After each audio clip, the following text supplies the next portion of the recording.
काट लिया जाए, वे थे लाल बहादुर शास्त्री। आज इलेक्टोरल बॉन्ड पर चिल्लाने वाली कांग्रेस को अपने घर में सफाई पहले करने की जरूरत है, उसके बाद बीजेपी के घर में साफ करने की हिमायत करे, वरना जनता आपको मूर्ख बनाने वाली पार्टी के रूप में मान रही है और आगे भी मानती रहेगी। विपक्ष कमजोर आपके कर्मों की वजह से है, न कि मोदी की वजह से या मीडिया की वजह से। आप लोग मीडिया के सामने कुछ और अंदर कुछ और है। इलेक्टोरल बॉन्ड पर आप कांग्रेस पार्टी के जितने भी नेता हैं, तृणमूल कांग्रेस पार्टी के जितने भी नेता हैं, विपक्ष के जितने भी नेता हैं, वे सब मोदी को कटघरे में खड़ा करते रहे। लेकिन आज जब आंकड़े बाहर आ रहे हैं तो यह दिख रहा है कि आप लोगों ने भी इस बहती गंगा में हाथ धोने की पूरी कोशिश की और धोया है।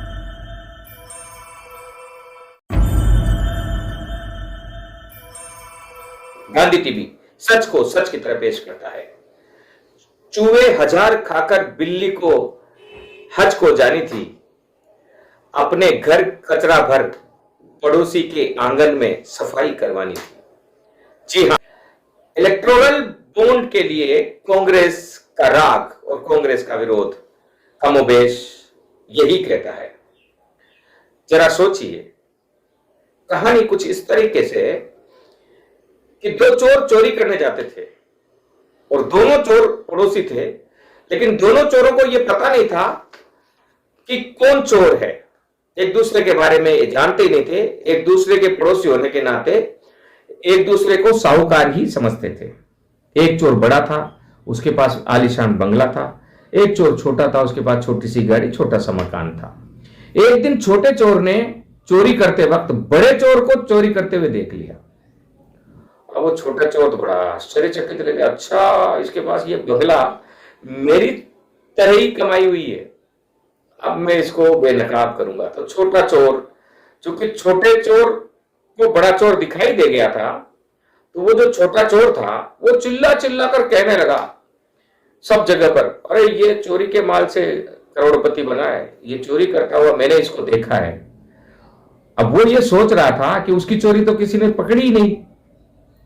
और कमोबेश सारा मीडिया यही कह रहा है कि इलेक्टोरल बॉन्ड में बीजेपी ने गड़बड़ की है और बीजेपी का पर्दाफाश हो गया है। लेकिन जब बॉन्ड की गणित बाहर आई तो क्या आई? 18 में इलेक्टोरल बॉन्ड का जन्म हुआ। 16 फरवरी 2024 को सुप्रीम कोर्ट ने आदेश में कहा एसबीआई को कि आप जनता से कुछ छुपा नहीं सकते, वोटरों को हर चीज जानने का अधिकार है। जनतंत्र है भाई, जनता मालिक है, हर चीज को जानने का अधिकार है, पूरी जानकारी आपको देनी होगी। उस पर एसबीआई ने पहले कहा कि हमें कम से कम 90 दिन दे दीजिए, लेकिन सुप्रीम कोर्ट ने झाड़ लगाई, कहा 24 घंटे में आपको जानकारी देनी होगी। बड़ी मुश्किल से एसबीआई ने जानकारी दी। कुल मिलाकर 134 कंपनियों ने चंदा लिया है। 16,518 करोड़ का चंदा बॉन्ड के जरिए दिया गया और 1,334 कंपनियों ने यह चंदा दिया। 2018-19 के बॉन्ड की जानकारी तो दी ही नहीं गई, अगर उसको जानकारी में लेते हैं तो बहुत अधिक होगी। बहरहाल 2018-19 में जो चंदा लिया उसकी जानकारी नहीं है, फिर भी गांधी टीवी के पास जो जानकारी है उसके अनुसार बीजेपी को 6,060 करोड़ रुपए। और दूसरे नंबर पर बीजेपी पर प्रखर रूप से आरोप लगाने वाली टीएमसी 1,609 करोड़ रुपए। और तीसरे नंबर पर इलेक्टोरल बॉन्ड के जरिए चंदा लेने वाली पार्टियों में कांग्रेस पार्टी 1,421 करोड़। 5 बड़े दानदाताओं में से 3 पर ईडी के छापे चल रहे थे। 30 बड़े डोनेशन करने वालों में 14 ईडी सीबीआई की कार्रवाई को झेल रहे थे, या तो डायरेक्ट झेल रहे थे या कोर्ट में उनके खिलाफ कार्रवाइयां चल रही थी। आप सोचिए, ये बड़ा खेल है, चोर चोर मौसेरे भाई। ये जनता इसीलिए तो पिसती है कि सारे दल मिले हुए हैं। गांधी टीवी बार बार कह रहा है कि इस देश की सफाई अगर करनी है तो कच्ची बस्तियों में सफाई करिए, वहां लोगों को पट्टे दीजिए, मकान दीजिए, कच्ची बस्तियों को पक्का बनाइए, अच्छा मकान उनको बनाने के लिए अवसर दें, लेकिन कच्ची बस्ती के आसपास की जमीनों को कौड़ियों के दाम पर मिली भगत कर नेता और प्रशासन के लोग भूमाफियाओं के साथ हड़प रहे हैं। देश खोखला हो रहा है और ये खोखलेपन की तो वानगी है। ये भी एक बात मैं कांग्रेस के नेताओं को कहना चाहता हूं कि आप विरोध तो कर रहे हो, लेकिन अपने आप को साफ तो करो, अपने आप को तो आप साहूकार बनाओ। इसीलिए तो आपका विरोध कहीं जनता सुनती नहीं है, क्योंकि आप दूसरे आदमी को चोर बताते हो और खुद भी चोर हो। ये एक बड़ी दुविधा है और इसीलिए कांग्रेस समाप्त हो रही है। क्यों हो रही है? एक वानगी मैं आपको बताता हूं। एक जमाने में देश के प्रधानमंत्री हुआ करते थे लाल बहादुर शास्त्री।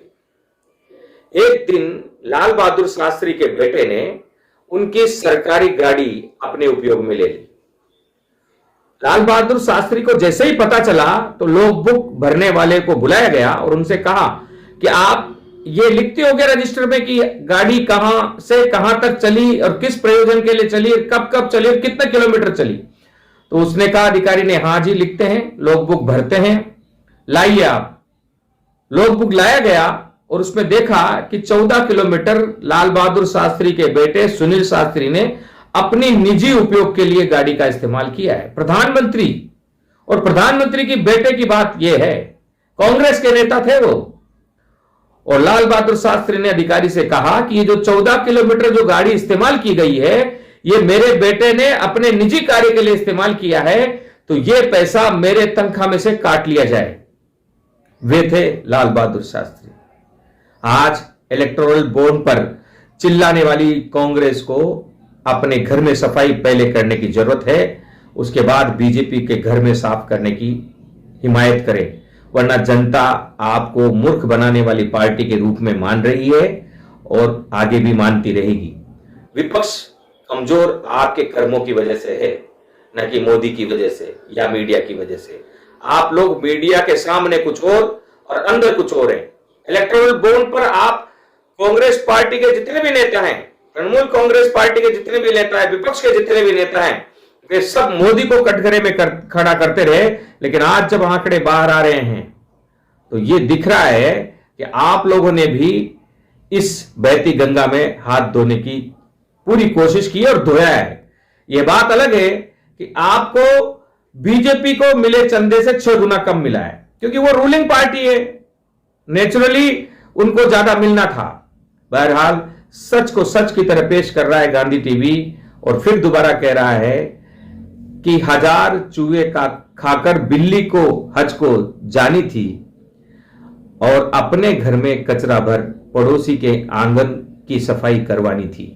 कमोबेश कांग्रेस का इलेक्टोरल बॉन्ड के लिए यही चेहरा सामने आया है। पीछे जो नोटों की गड्डी देख रहे हैं ना, ये सबको लालच में ला देता है और इसके सामने टिका रहना बहुत मुश्किल है।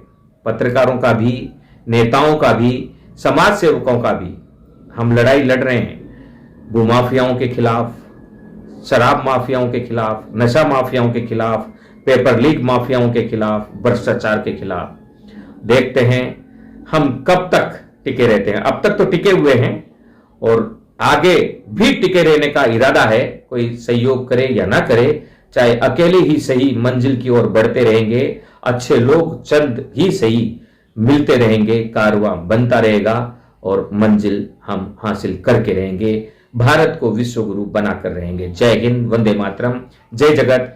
जुड़े रहिए गांधी टीवी से। अगर आपको लगता है हमारा चैनल राष्ट्र हित में कहीं ना कहीं समझौते नहीं करके भूमाफियाओं से लड़ता है, नशा माफियाओं से लड़ता है, भ्रष्टाचार से लड़ता है, अच्छे आवाज बनकर मिशन मोड पर काम करता है, तो चैनल को सब्सक्राइब करिए, लाइक करिए, फॉरवर्ड करिए।